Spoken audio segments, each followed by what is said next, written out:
Hello everyone, let's discuss now about analytical psychology by Carl Jung. So this is actually one of my favorite personality theorists.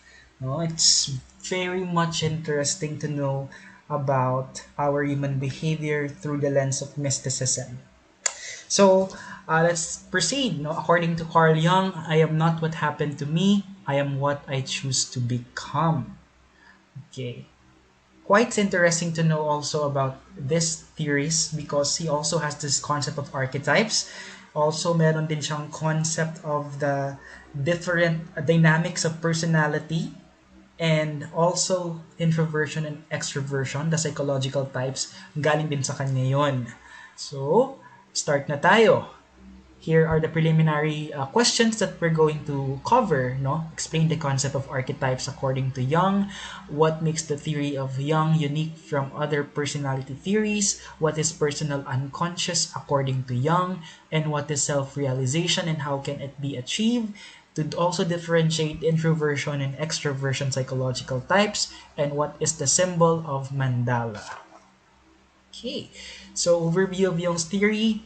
Uh, he assumes an occult phenomena that influence lives. So most of the things that happen to us, there is a reason.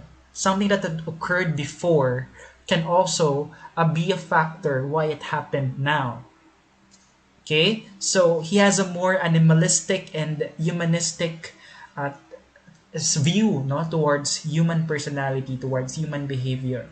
Also more of spiritualistic as well, seeing it into the experiences of our early ancestors. Yeah, and he has here the levels of the psyche. We have conscious, personal unconscious, and collective unconscious. You can differentiate it from the theory of Freud, but in his case, he has this collective unconscious. This is equivalent to the phylogenetic endowment of Sigmund Freud. Remember that one. Okay, so again, we have conscious. These are the psychic images sensed by the ego. We have personal unconscious. These are the repressed, forgotten, or subliminally perceived experiences that we have. No, and also collective unconscious. These are the ideas from the experiences that we inherit from our ancestors. Okay. Please remember the term mysticism. No, actually, the family of Carl Gustav Jung is more of into this kind of practice. That's why he has a very unique view of personality. The archetypes are highly developed aspects of this, no, based from the experiences of our early ancestors, distant past of human existence. So we inherit experiences now from our ancestors through in the form of collective unconscious. Remember that one. Okay, just a very short biography. He has a dominant mother and weak father figures. Mother family has a tradition of mysticism, like what I've mentioned. Became a psychiatric assistant to Brewer. Just to remember that Brewer assisted Freud, no, in catharsis. Please remember that one. First president of the IPA. This is Freud and protege. It's like the different Neo Freudians, yung mga sumunod kay Freud, mga followers ni Freud. Okay, now let's focus now into archetypes. So archetypes are archaic images that are derived from our collective unconscious. So these are the things that are being represented or nanggaling sa mga distant past or sa mga ancestors natin, nagkaroon ng mga iba't ibang klaseng archetypes. So, i-discuss ko yung mga common archetypes, no? We have the persona. Ito yung persona is the archetype of archetypes. So, when we say persona, public face. Ano? Hindi para. I'm sorry. Persona is the public face that you show to the world. It's the self that the archetype of archetypes. No? Ito yung parang sila Jesus Christ, sila, let's say, sila, yung mga actualized na talaga ng mga beings, like sila Krish ba ba yun? Di ako sure. Alright, but sila yon. Okay, persona again, public face that people show to the world. Ito yung ating pinapakita sa mundo, no? Our facade, our personal facade. Shadow naman, these are the things that we don't want people to see into us. The anima and the animus, no? We have these traits. Kaya, according din kay Freud, all of us are bisexual, no? Bisexual tayo in nature because we all have anima and animus. We all have feminine and masculine sides and personality characteristics. Anima is the feminine side of men. This corresponds to the irrational mood and feelings that men sometimes have. And animus is the masculine side of women. This represents the thinking and reasoning, being level-headed, no? These are the archetypes, no? Anima and animus. We also have the Great Mother. This is the archetype of fertility and destruction. So it means that a person has this to either nourish or nurture a person or to destroy it completely, no? Make or break. We have also that archetype, no? Sometimes to either make or break it. Wise old man. Have you seen Merlin? No? Wise old man. Or Dumbledore, like that. So wise old man, these are the humans with pre-existing knowledge of the mysteries of life. So this is that archetypes being represented. The hero archetype is to fight against odds. So this archetype represents a person like a certain hero who can overcome obstacles and struggles. That is the hero archetype. And the self, this is what I'm telling you kanina, the self is someone or the archetype that moves towards growth and completion, also known as the archetype of archetypes, no? The archetype of completeness, someone who is already actualized from his personhood of becoming the person that he or she should become. Okay, examples are like Jesus Christ, no? Mga ganon.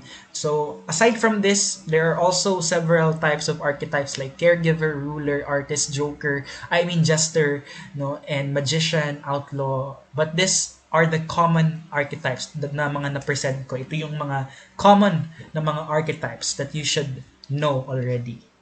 Okay, so let's proceed to the psychological type. So yung MBTI, Myers-Briggs Type Indicator, nanggaling yun kay Jung. Okay? Yung introversion and extroversion.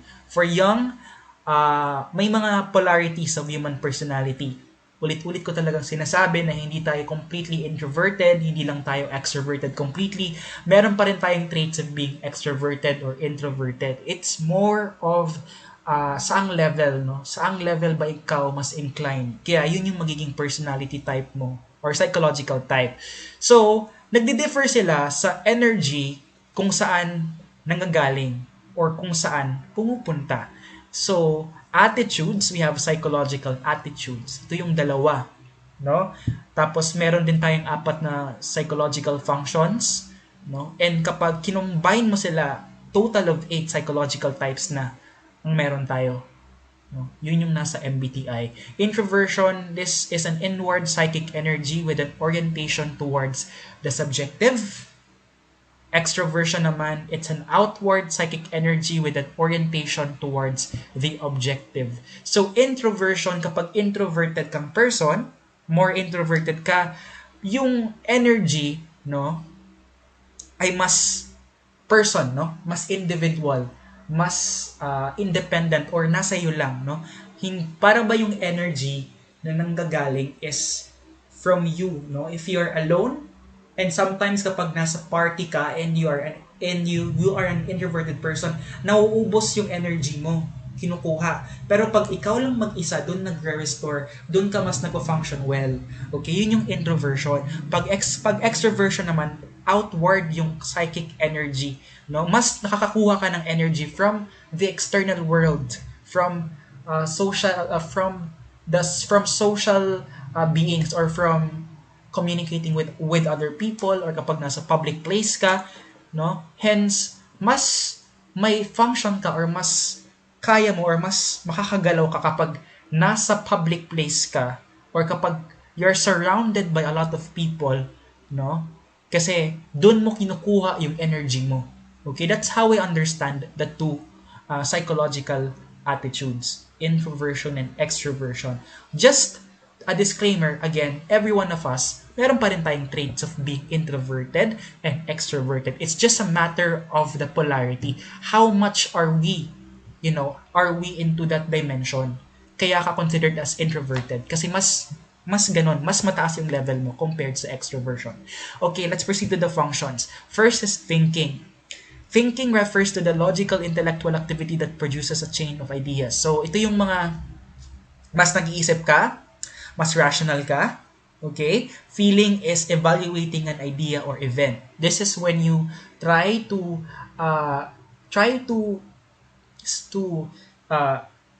screen what happened to you, no? You try to evaluate your emotion or that particular event that happened to you. Okay, sensing is you are like receiving physical stimuli and transmit them to your personal consciousness. So it's more of mindfulness as well. You're trying to receive stimuli from your senses, no, and your consciousness will relay that. Intuition or intuiting is perception beyond the working of the consciousness. It's more of clairvoyance, or it's more of seeing or predicting what can happen on the future. So these are the functions.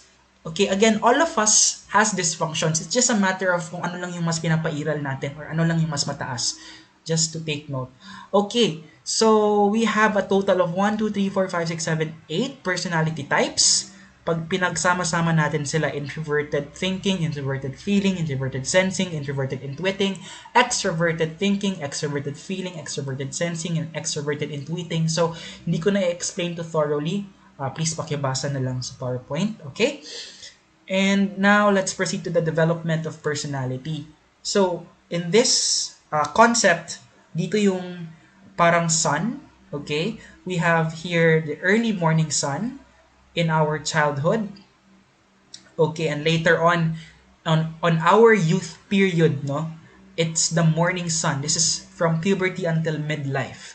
And in our middle age, this is known as the late morning sun, from 35 years old to 40 years old. And evening sun naman is in our old age. And according to Jung, death is the goal of life. Okay, again, Jung compared the trip through life to the journey of the sun to the sky, with the brightness of the sun representing consciousness. So, from pinaka-bright up until, hindi na ganun ka-bright. Ganun yung pagtingin niya sa stages of development ng isang tao. Okay, we have the term in Jungs Theory, self-realization or individuation. This is the process of becoming an individual or coming into selfhood. Okay, take note of this term, no? Individuation or self-realization. This is by means of completing yourself or becoming who you want to be or who you can be. Next is we have mandala. So yung mandala, ito yung parang symbolism, no, of the collective unconscious. It represents balance and wholeness.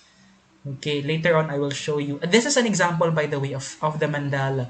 It symbolizes by its central point the ultimate unity of all the archetypes. So, to be a person or to actualize, to move into individuation, one should acknowledge all of his or her archetypes. No, yun yung theory, yung concept na pinapaliwanag ni Jung. Okay, instinct naman is the unconscious physical impulse towards action. So we also have that instinct. No, this is how Jung defines an instinct. Complex is the term for tone conglomeration of ideas. So sometimes makakapag-organize tayo ng particular idea or ng particular concept through those ideas, no? Okay, medyo interesting din talaga ang theory ni Jung. Alright. So, a mandala again is a symbol of the universe in its ideal form, and its creation signifies the transformation of a universe of suffering into one of joy. So again, this is the collection or the unity and balance of all of the archetypes. Alright, so that is the end of our discussion. I hope you've learned something for this time. See you soon next time, and please don't forget to subscribe. Thank you.